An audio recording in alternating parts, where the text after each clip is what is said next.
screen, it's not bright enough to trigger that cortisol spike and for me to be at my most alert and focused throughout the day and to optimize my sleep at night. So what I do is I get out of bed and I go outside, and if it's a bright, clear day and the sun is low in the sky, into the sun. If it's very low in the sky, I might do that because it's not going to be very painful to my eyes. However, if the sun is a little bit brighter and a little bit higher in the sky, sometimes it can be painful to look at. So the way to get this sunlight viewing early in the day is to look toward the sun. If it's too bright to look at directly, well then don't do that. You just look toward it but not directly at it. It's absolutely fine to blink. In fact, I encourage you to blink whenever you feel the impulse to blink. Never look at any light, sunlight or otherwise, that's so bright that it's painful to look at because you can damage your eyes. But for this morning sunlight viewing, it's best to not wear sunglasses. That's right, to not wear sunglasses, at least for this morning sunlight viewing. It is absolutely fine to wear eyeglasses or contact lenses, so-called corrective lenses. In fact, those will serve you well in this practice or this tool because they will focus the light onto your neural retina and onto those melanopsin intrinsically photosensitive ganglion cells. If your eyeglasses or contact lenses have UV protection, that they will trigger the mechanisms that you want triggered at this early time of day. So try and get outside, ideally within the first 5 minutes of waking, or maybe it's 15 minutes, but certainly within the first hour after waking. I want to share with you 3 critical things about this tool of morning sunlight viewing. First of all, this is not some woo biology thing.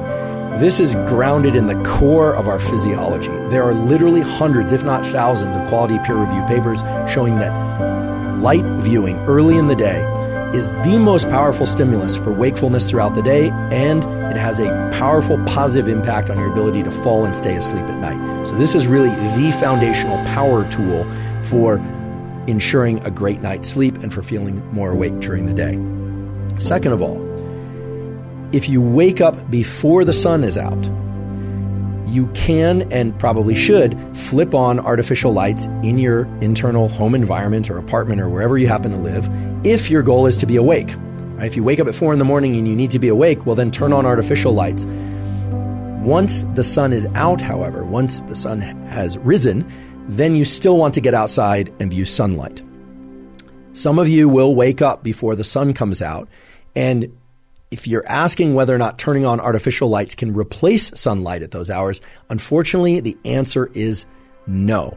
Unless you have a very special light, we'll talk about what kind of light, the bright artificial lights in your home environment are not, I repeat, are not going to be sufficiently bright to turn on the cortisol mechanism and the other wake-up mechanisms that you need early in the day. The diabolical twist, however, is that those lights in your home or apartment or even on your phone are bright enough to disrupt your sleep if you look at them too late at night or in the middle of the night.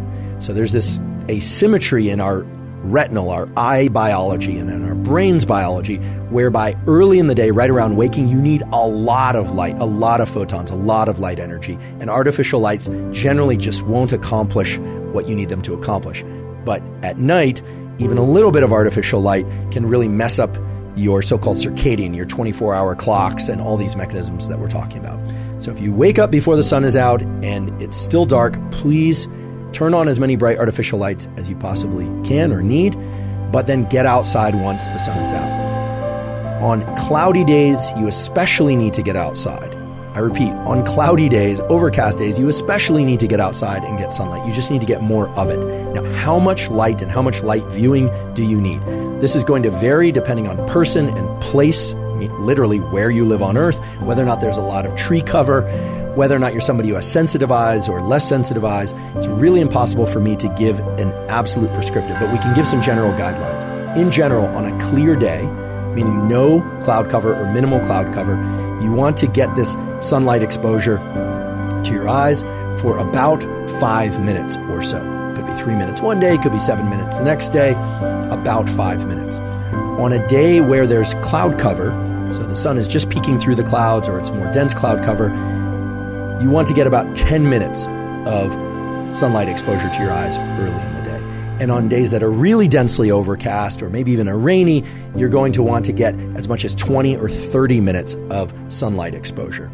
Another key thing is do not forget about, just don't try and get this sunlight exposure through a windshield of a car or a window, whether or not it's tinted or otherwise. It takes far too long. It's simply not going to trigger the relevant mechanisms. You would be standing there all day trying to get enough light into your eyes from the morning sunlight, and by then the sun will have already moved from low solar angle to overhead, and it simply won't work for all sorts of mechanisms related to your circadian rhythm functions. So just don't try and do it through a windshield, sunglasses, or a window. It's just not going to work. Get outside. If the weather is really bad or for whatever reason, safety reasons, you cannot get outside, well then I suppose try and get near a window. That would be the last resort. But you really want to get outside to get this sunlight exposure.